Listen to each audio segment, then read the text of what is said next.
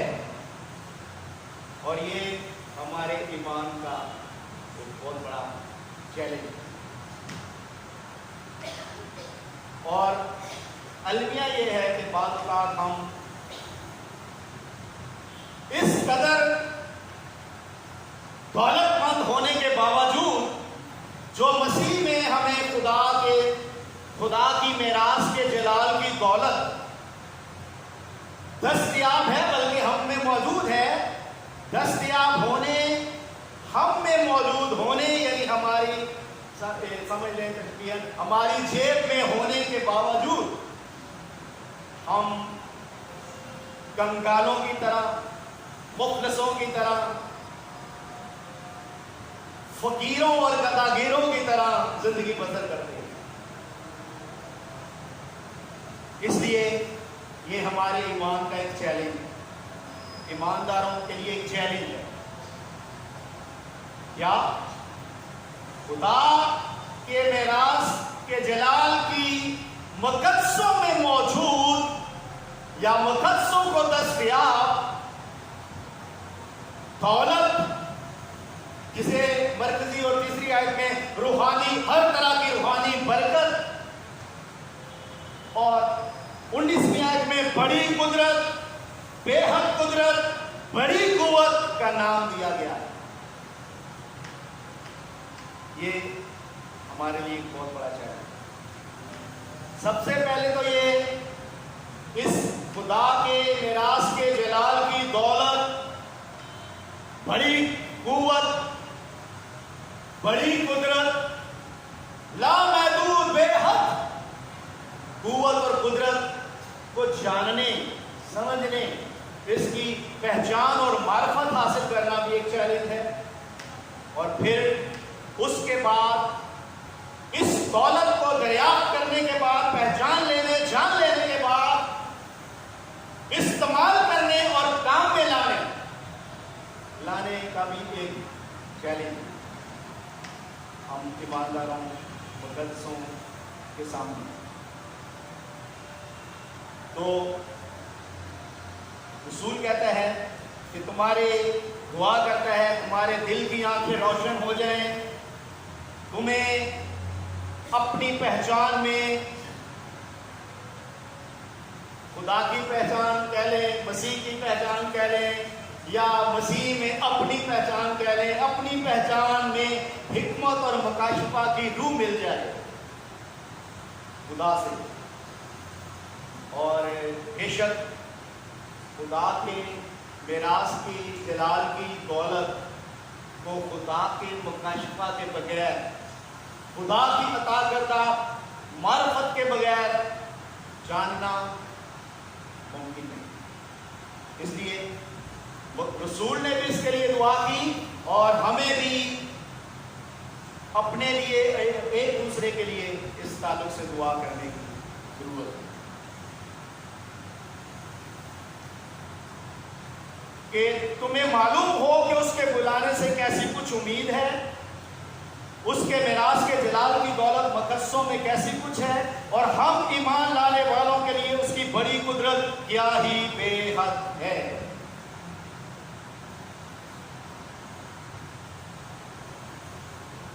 بڑی قوت، بڑی قدرت کیوں کہا جا رہا ہے؟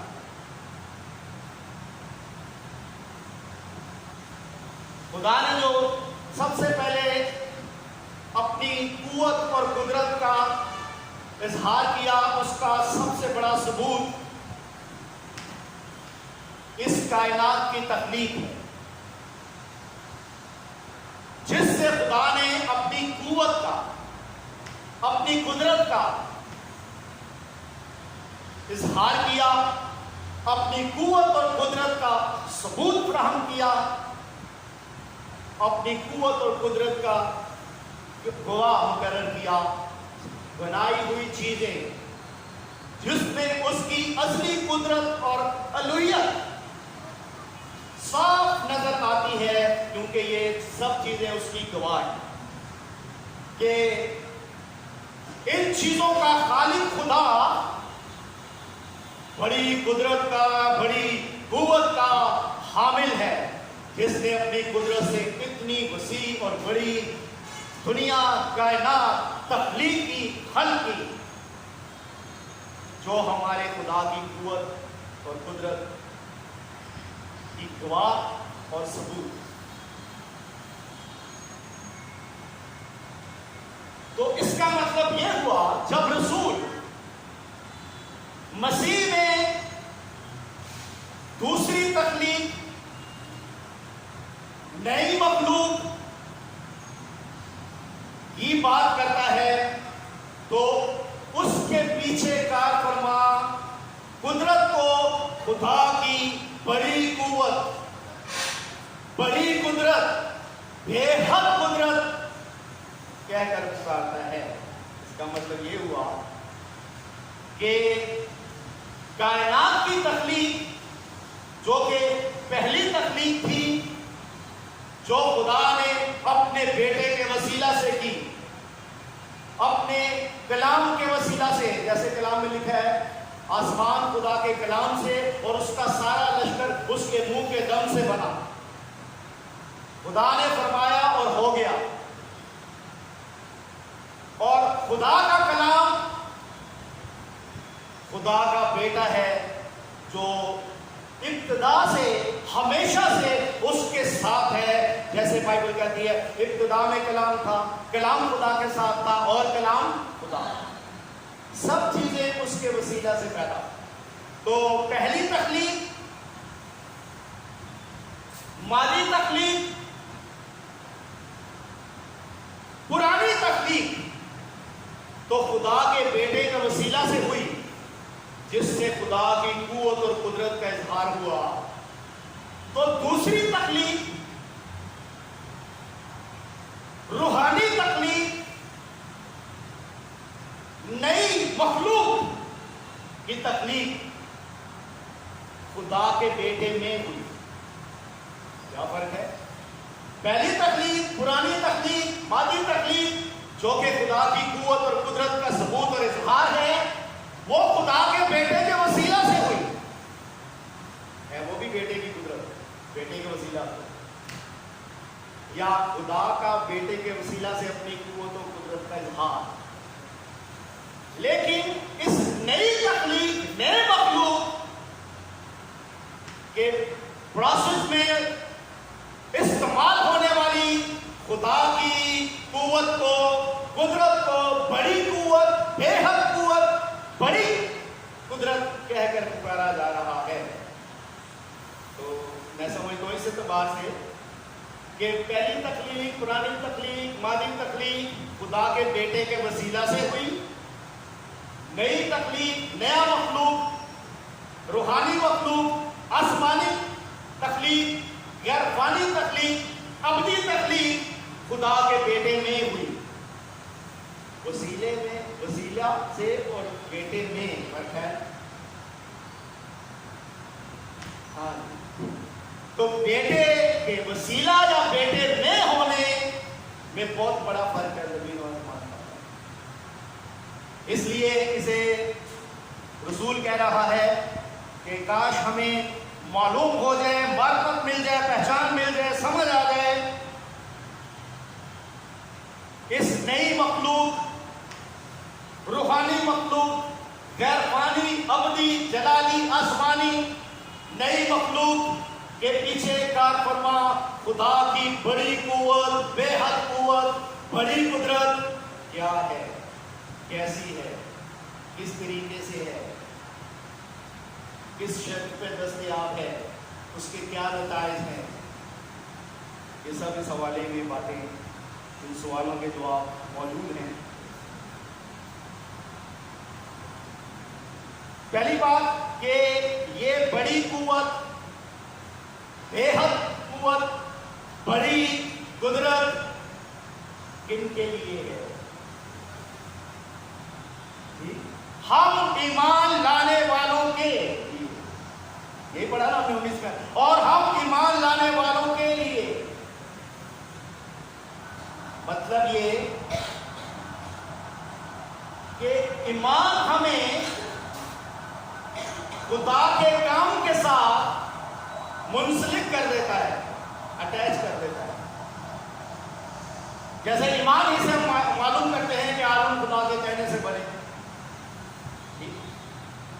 اور ہمارا ایمان ہمیں اٹیچ کر دیتا ہے، منسلک کر دیتا ہے خدا کے اس کام کے ساتھ کہ تخلیق جس میں میں بھی موجود ہوں، تمام مخلوقات میں یہ خدا کی قدرت سے، خدا کے کلام سے ہوئی.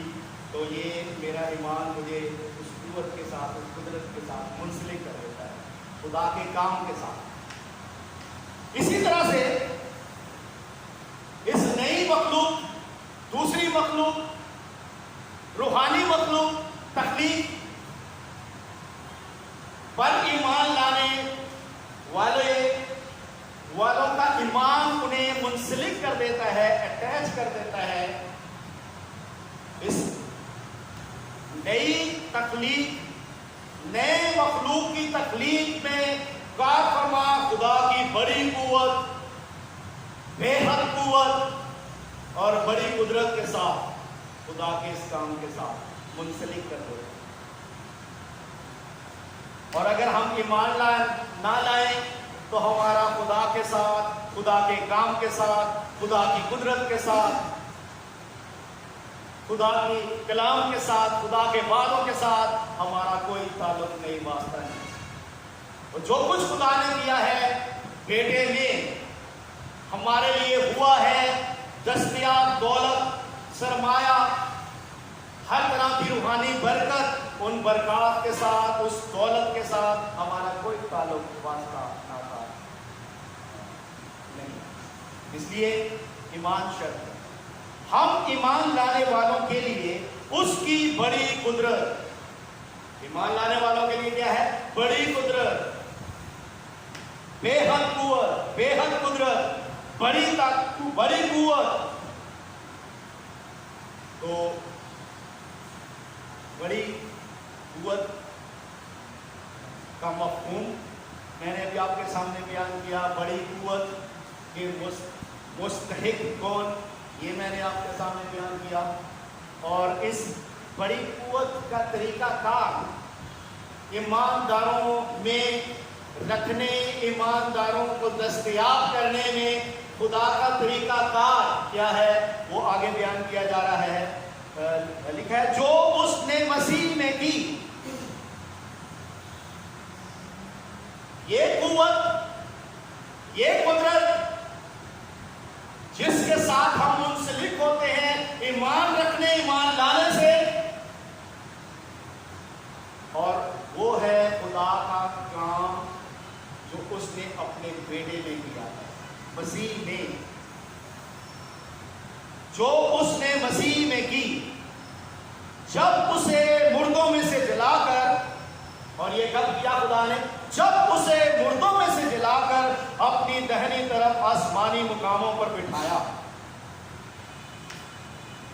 یہ بڑی قوت، بڑی قدرت، بے حد قوت، لامحدود قدرت مقدسوں کو، ایمانداروں کو، کلیسیاؤں کو کب میسر ہوئی، کب دستیاب ہوئی اور کیسے دستیاب ہوئی؟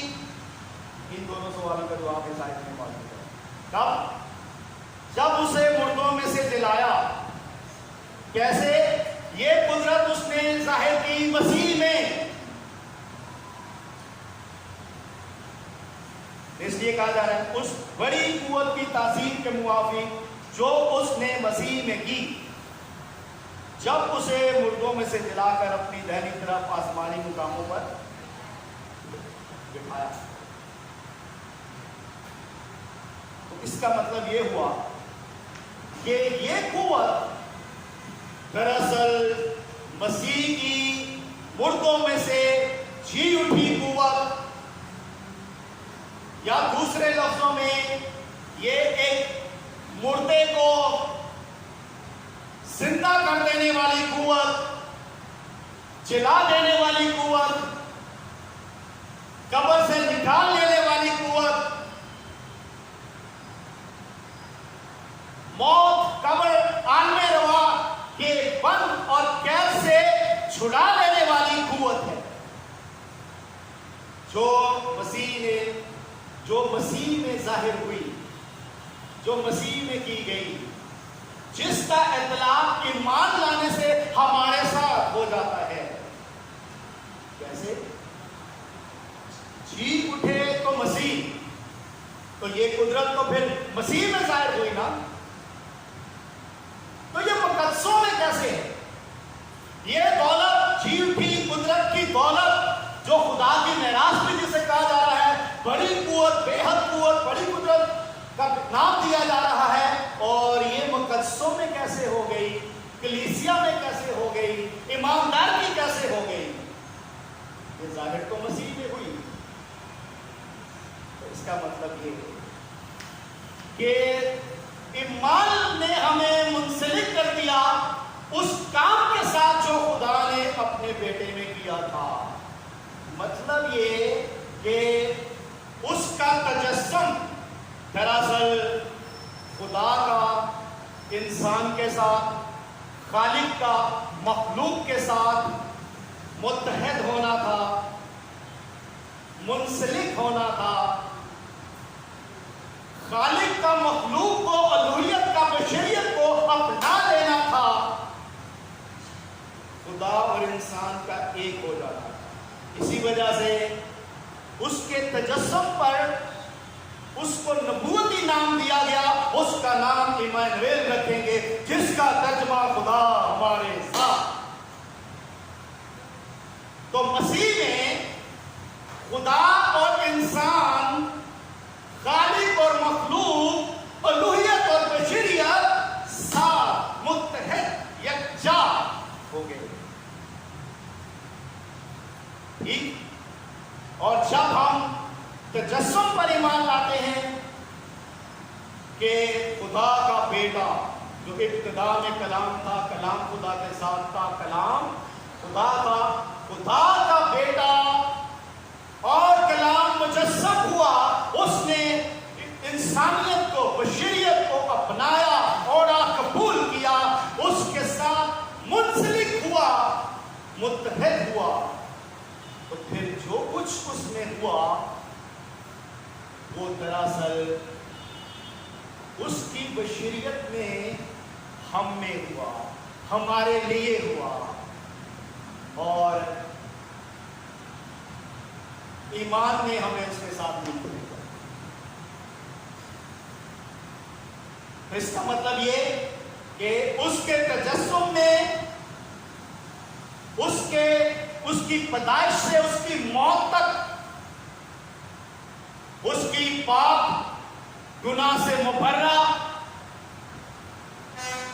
شریعت کے عین موافق زندگی، دراصل اس کی بشریت میں ہماری نمائندگی تھی کہ اس نے ہمیں اپنے ساتھ رکھ کر، اس نے ہمیں اپنے آپ میں رکھ کر پاک بنایا، تابع دار بنایا، فرما بردار بنایا اور شریعت پر عمل کرنے والا بنایا۔ اس لیے اس نے کہا تھا، میں اس لیے نہیں آیا کہ شریعت کو منسوخ کروں، بلکہ اس لیے آیا کہ اسے پورا کروں۔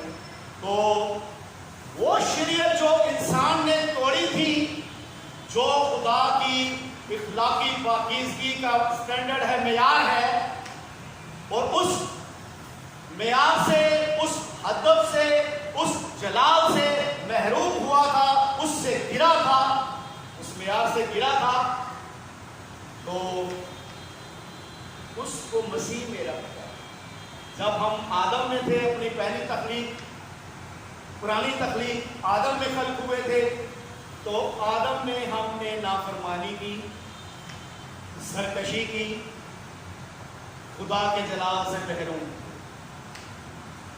تو خدا نے اپنے رحم کی دولت سے، اس بڑی محبت کے سبب سے جو اس نے ہم سے کی، اور دوسرے بات کی چوتھی آیت میں یہ بات لکھی ہے ہمیں آدم سے ہٹا کر ابن آدم کے ساتھ اٹیچ کیا، منسلک کیا، متحد کیا. اور ایمان لانا یہی ہے کہ ہم قبول کرتے ہیں کہ ہم مسیح میں ہیں. اس لیے لکھا ہے اگر کوئی مسیح میں ہے تو وہ نیا. ایمان لانا مسیح میں اپنی حیثیت کو قبول کرنا، جو خدا کی قدرت اور خدا کا کام، خدا کی بڑی قدرت کا کام ہے. خدا کا بیٹے نے انسان بننا، مجسم ہونا، انسان کی نمائندگی کرنا، یہ کائنات کو خلق کرنے سے زیادہ بڑی خدا کی قوت اور قدرت کا اظہار. تو اس نے کیا کیا؟ اس نے اپنی بڑی قوت سے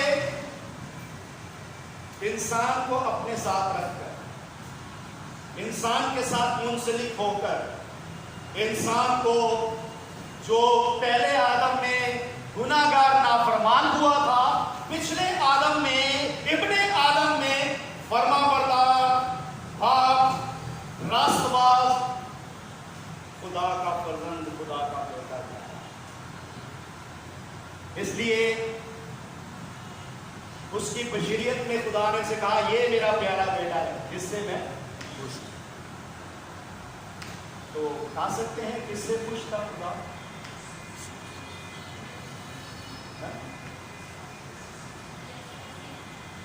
اس خوشی کا اظہار کس کے لیے کیا تھا خدا نے؟ یسوع مسیح کے. ہلیلویا. اس کا مطلب یسوع مسیح سے پہلے کچھ نہیں تھا خدا. ہاں جی، بیٹا تو شروع سے ہی فرما بردار ہے، ازل سے خدا کے ساتھ ہے، خدائی صفات خصوصیات کا حامل ہے. لیکن جب بیٹے کے ساتھ ہمیں رکھا گیا، منسلک کیا گیا، اور یوں کہہ لیں کہ بیٹے میں، بیٹے کے ساتھ یا بیٹے میں ہم نے تابعداری کی، ہم نے وفاداری کی، ہم نے خدا کے حکم کو مانا، تو خدا خوش ہوا. یہ میرا پیارا ہے. تو پیارا کون بن گیا مسیح میں؟ ہم ایمان لانے والے. یہی تو ہم ایمان لاتے ہیں. مسیح پر ایمان کا مطلب یہ ہے کہ مسیح کے ساتھ منسلک ہونا، اٹیچ ہونا. جو کچھ مسیح کے ساتھ ہو رہا ہے وہ ہمارے ساتھ ہوگا، جو کچھ مسیح کا ہے وہ ہمارا ہو جانا. مسیح کی دولت، خدا کی میراث، اس کی بڑی قوت اور قدرت کے ساتھ اٹیچ ہو جانا، منسلک ہو جانا. یہ ایمان پہ یہ کام کرتا ہے. تو اس کا پیارا ہونا دراصل اس میں ہمارا پیارا ہونا تھا. جو آدم میں ہو تو گناہگار نافرمان، ابن آدم میں ہو تو تابعدار فرما بردار. آدم میں ہو تو گناہ، ابن آدم میں ہو تو پیارا، عزیز، اچھا، راز، خوش کرنے والا، مرضی کو پورا کرنے والا، جلال کو ظاہر کرنے والا، گناہ سے مبرہ. تو اس نے کیا کیا؟ اپنی بشریت میں تجسم سے مصلوبیت تک ہمیں اپنے ساتھ رکھ کر، ہمیں اپنے ساتھ منسلک کر کے، ہمیں تابعدار، داس، فرما بردار، عزیز، پیارا بنایا، فرما بردار بنایا. ٹھیک. اور پھر اس کا کیا ہونا تھا؟ جو ہم نے نافرمانیاں کی تھی، ہم نے گناہ کیے تھے، ہم نے خدا کی شریعت اور احکام کو توڑا تھا، اس کا کیا بننا؟ اس کے لیے بھی اس نے کیا کیا؟ یوں کہہ لیں کہ اپنی فرما برداری، اپنی راست بازی، اپنی پاکیزگی میں ہمیں شریک کرنے کے لیے اس نے ہماری نافرمانی، ہماری بدکاری، ہماری سرکشی، اپنے ساتھ منسلک کر لیں، اپنے نام سے منسوب کر لیں۔ اس لیے لکھا ہے وہ جو گناہ سے واقف نہ تھا ہماری خاطر گناہ ٹھہرایا گیا تاکہ ہم اس میں ہو کر خدا کی راست بازی، گویا اس نے تبادلہ کیا ہماری کنگالی کا، مفلسی اور غربت کا، اپنی بڑی دولت، بے قیاس دولت، بڑی قوت، بڑی قدرت کے ساتھ تبادلہ کیا۔ اس نے ہماری کمزوری اور بیماری کو خود لے لیا۔ اس لیے لکھا ہے کہ اس نے ہماری بیماریاں اٹھا لی اور کمزوریاں لے لی۔ وہ جو اگرچہ دولت مند تھا ہماری خاطر غریب بن گیا تاکہ ہم اس کے وسیلہ سے دولت مند ہو جائیں۔ اس نے ہماری غربت، ہماری کنگالی، ہماری کمزوری، ہماری بیماری، ہماری گناہ، ہماری نافرمانی، ہماری سرکشی خود اپنے نام سے منسوب کر لی تاکہ اس کی فرما برداری، اس کی راست بازی، اس کی پاکیزگی، اس کی راستی ہمارے نام منسوب ہو جائے۔ اور یوں ہمارے گناہ کی موت تعزیرات کے طور پر وہ صلیب پر مر گیا، مصلوب ہوا۔ کون؟ کون؟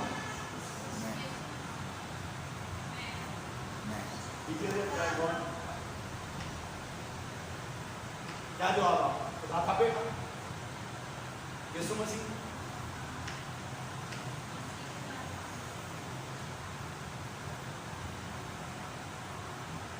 یہ فیصلہ نہیں کر پاتے کون مصلوب ہوا، کیا پتا نہیں مجھے کیا پتا؟ ہاں جی، مصلوبیت کس کے لیے تھی؟ گناہ کی مزدوری کس کے لیے تھی؟ ٹھیک ہے، گناہ گار کے لیے تھی۔